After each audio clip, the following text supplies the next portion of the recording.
Electricity. Electricity means form of energy, that is electrical energy. एक तरह का energy का फॉर्म है.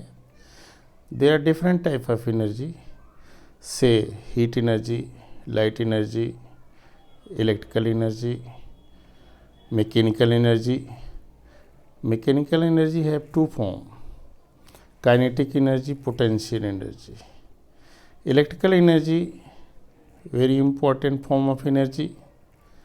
We can use electricity in form of electrical energy. First of all,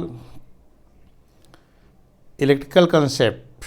About this concept, we thought about charges.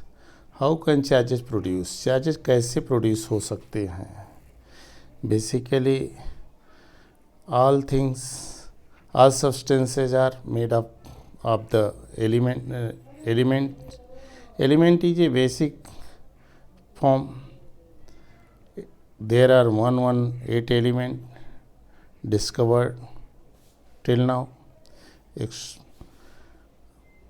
Electric, basically, charges can produce in many way. First, by friction और rubbing. Charges को हम friction या rubbing से produce कर सकते हैं.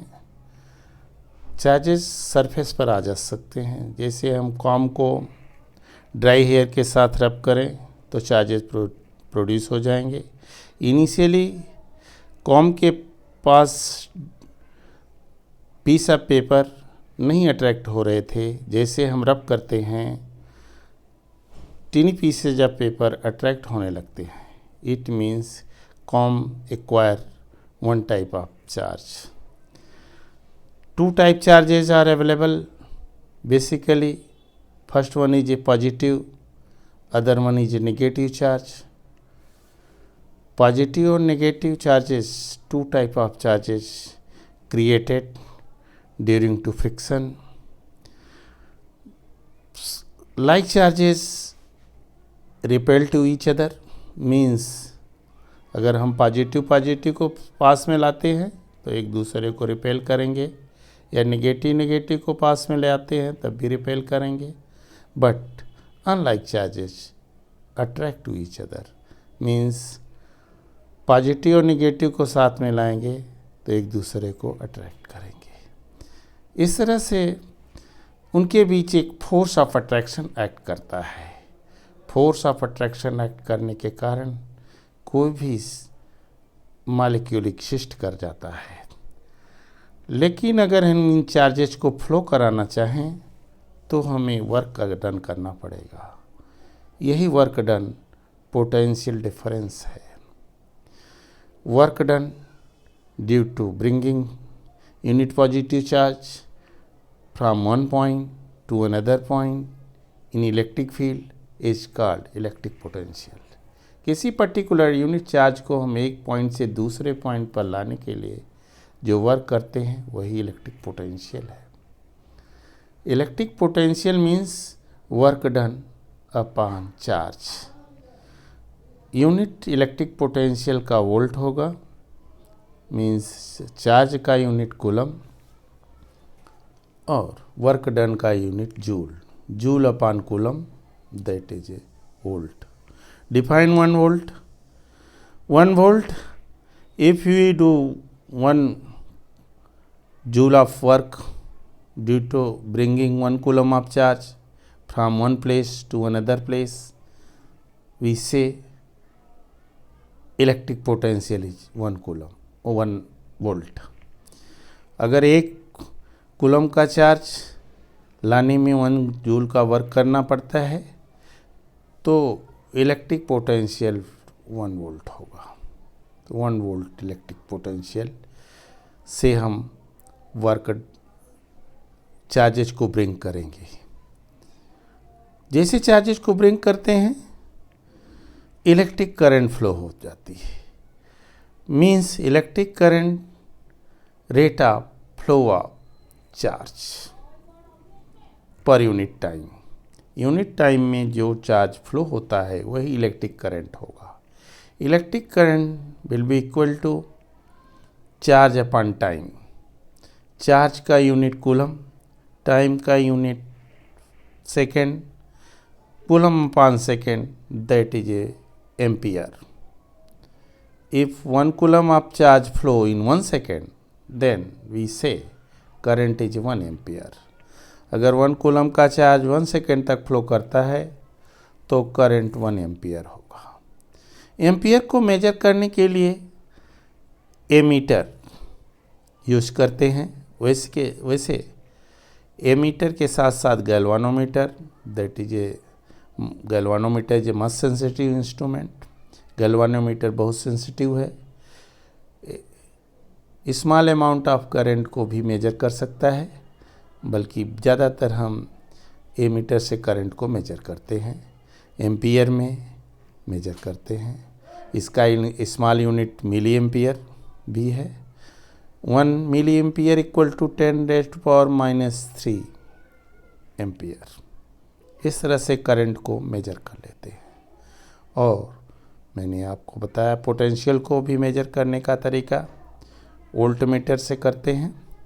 Voltmeter में potential को मेजर कर लेते हैं या पोटेंशियल डिफरेंस को मेजर करते हैं। पोटेंशियल डिफरेंस और करंट दोनों को मेजर करके हम किसी भी सर्किट की सिचुएशन की जानकारी करते हैं कि सर्किट में कितना करंट फ्लो हो रहा है, कितना पोटेंशियल है। डोमेस्टिक पर्पज़ में भी हम इलेक्ट्रिक पोटेंशियल मेजर करके देखते हैं कि कितना इलेक्ट्रिक पोटेंशियल है, that is approximately 240 volt. It contain 200 to 240 volt. Obviously ज़्यादातर there is a fluctuation in voltage also. कुछ घरों में फ्लक्चुएशन भी हो जाता है, कभी वोल्टेज अप डाउन होता है रहता है, उससे इलेक्ट्रिकल सर्किट पर इफेक्ट हो जाता है, इलेक्ट्रिकल सर्किट इफेक्टेड हो जाती है। तो इस तरह से इलेक्ट्रिक सर्किट के अंदर पोटेंशियल और current, electric current, electric potential दोनों का बहुत इम्पोर्टेंस है। दोनों की जानकारी रखना बहुत ज़रूरी है। इलेक्ट्रिक करंट अलग के लिए हम कुछ ऐसे सब्सटेंसेस लेते हैं जो गुड कंडक्टर हों। ज़्यादातर मेटेलिक कंडक्टर लिए जाते हैं। ऐसे मेटल जिनमें इलेक्ट्रिसिटी आसानी से फ्लो हो जाती है, that is a good conductor.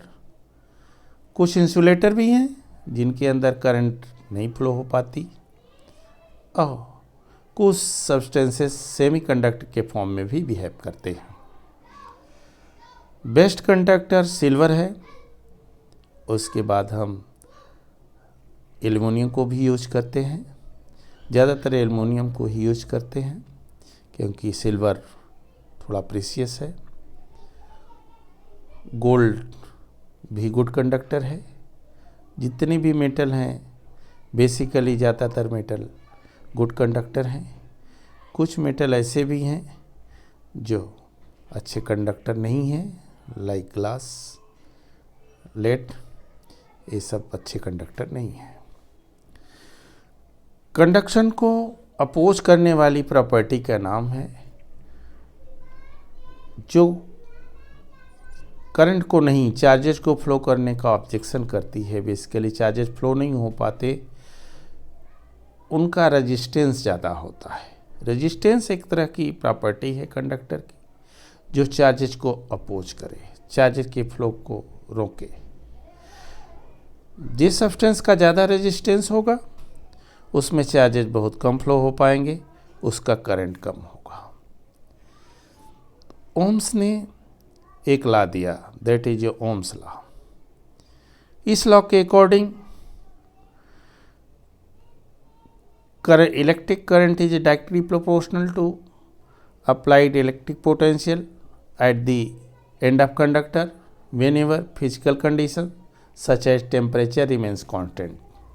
अगर टेम्परेचर या फिजिकल कंडीशन को कांस्टेंट रख करके वोल्टेज को अप्लाई करें या वोल्टेज को घटाएं बढ़ाएं, जिस रेशियो में वोल्टेज को घटाएं बढ़ाएंगे उसी रेशियो में करंट भी घटेगा बढ़ेगा।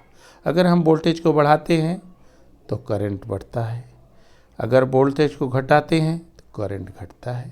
That is Ohm's law.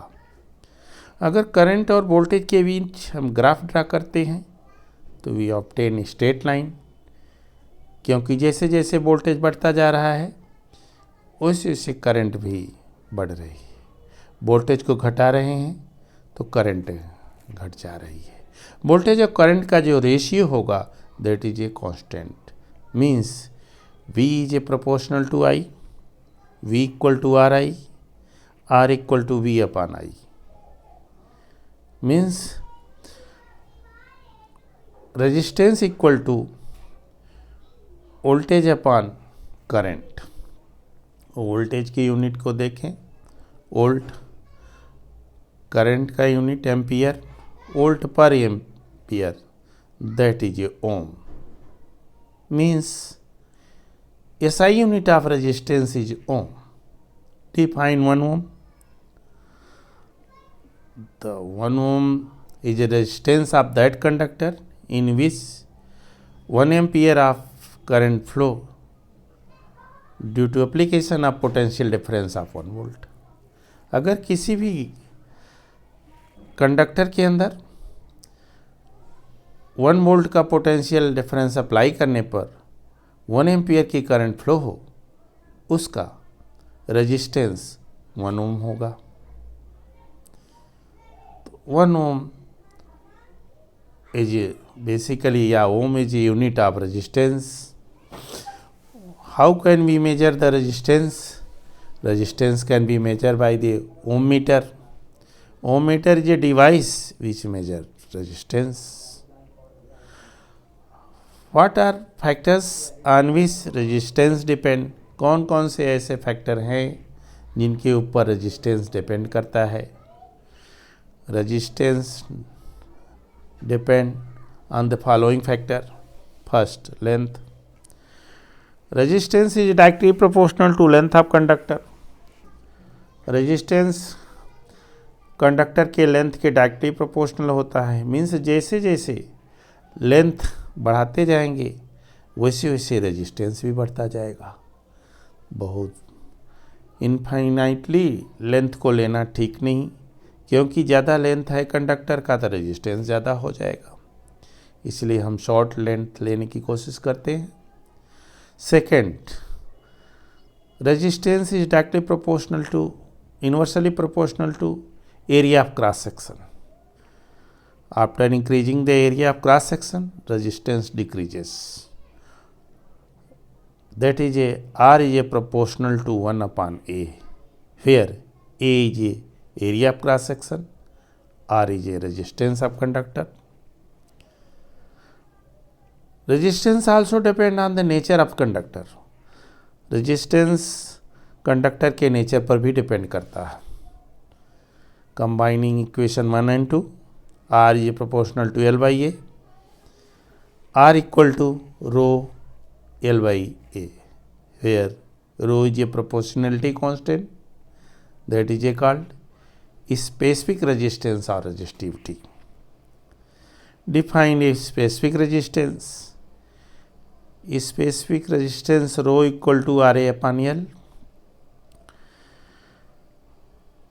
Specific resistance is numerically equal to resistance of that conductor which have unit length and unit cross sectional area.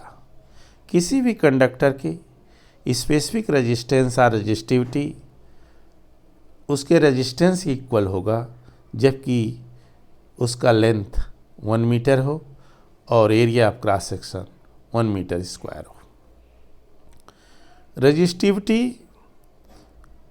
का यूनिट ओम मीटर होगा, जैसे कि रेजिस्टेंस का यूनिट ओम है, रेजिस्टिविटी का यूनिट ओम मीटर होगा। Resistivity basically temperature के ऊपर भी डिपेंड करता है।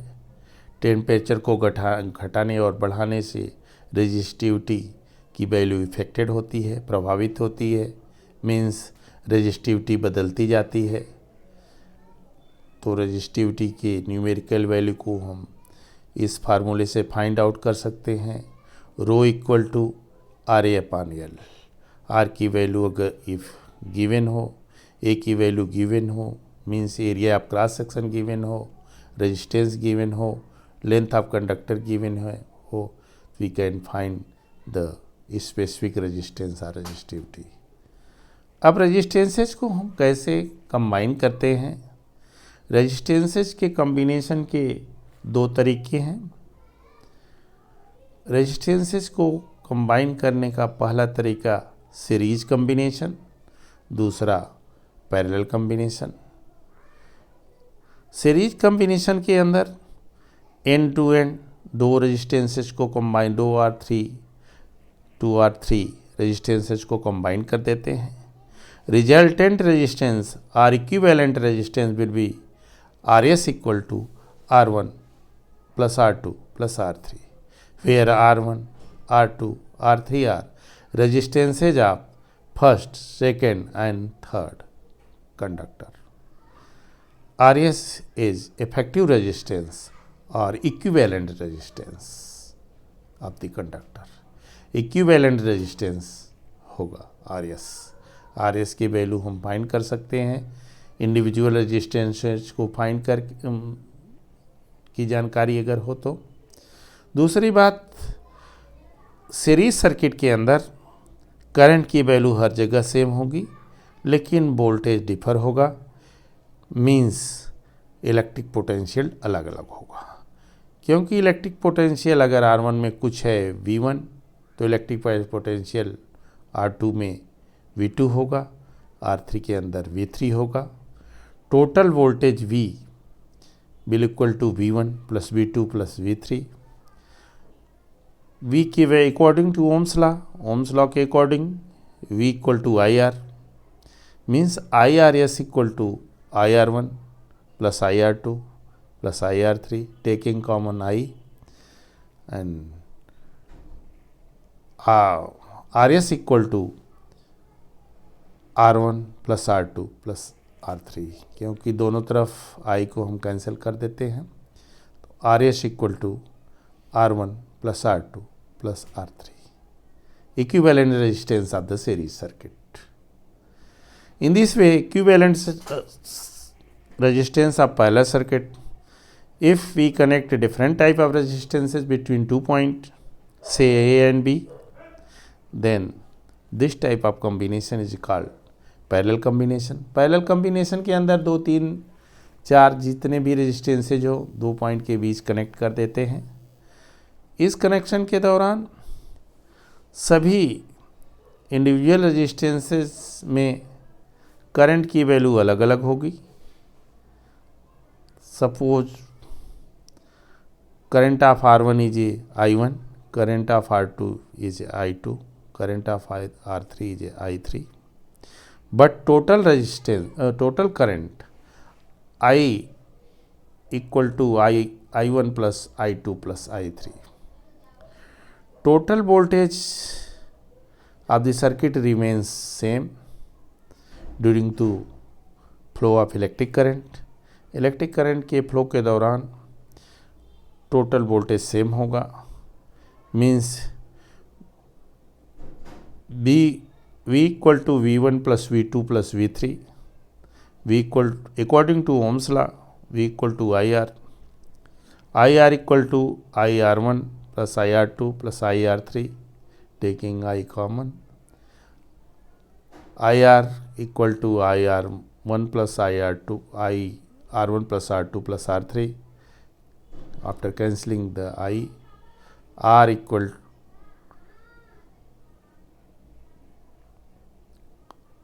in this case, according to Ohm's law, I equal to B upon R.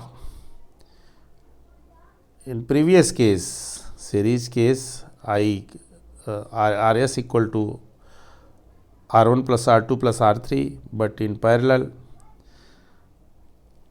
taking value of I equal to I1 plus I2 plus I3, I equal to V upon R P, तो V upon R P equal to V upon R1 plus V upon R2 plus V upon R3, taking V common and cancelling V. 1 upon Rp equal to 1 upon R1 plus 1 upon R2 plus 1 upon R3. In parallel combination, equivalent resistance will be equal to reciprocal of resistances in each resistance, individual resistances. 1 by Rp equal to 1 by R1 plus 1 by R2 plus 1 by R3. That's all. Next one is a heating effect of current. Whenever current flow through the circuit, it become heat up. Means due to flow of current जैसे जैसे circuit में flow होती जाएगी, current में heating effect experience होगा. Joule's law के according to Joule's law, heat is directly proportional to square of magnitude of current flowing through the circuit. Means heat current के square के डायरेक्टली प्रोपोर्शनल होगा. Heat is directly proportional to resistance also. Heat is directly proportional to time. Means heat is directly proportional to I square RT. Taking J as a proportionality constant, H is equal to J I square RT, where J is a Joule's constant. J Joule's constant है. It means heat की value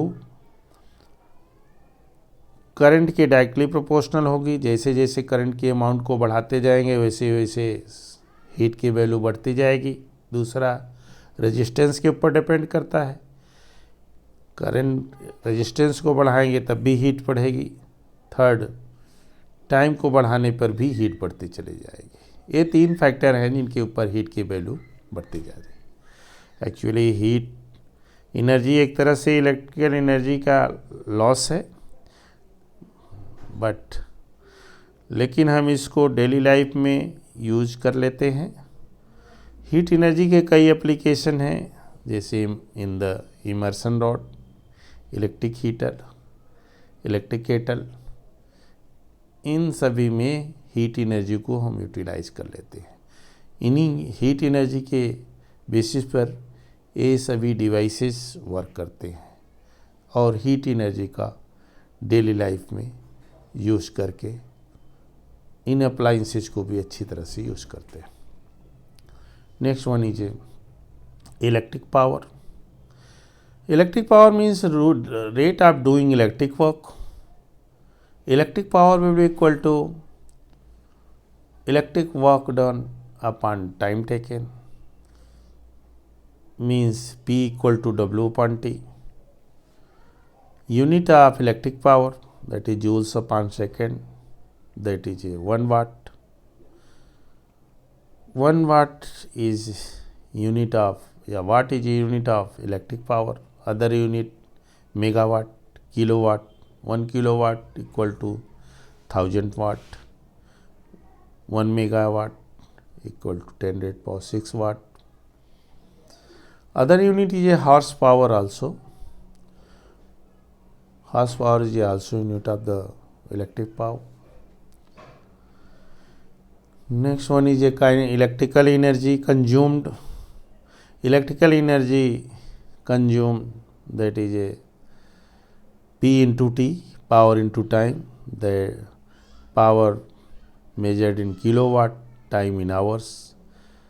Commercial unit of electrical energy is kilowatt hour, kWh. Power also calculated in different way. Power को और भी फार्मूले से calculate करते हैं. P equal to VI, P equal to I square R, P equal to V square by R. Your chapter finished here.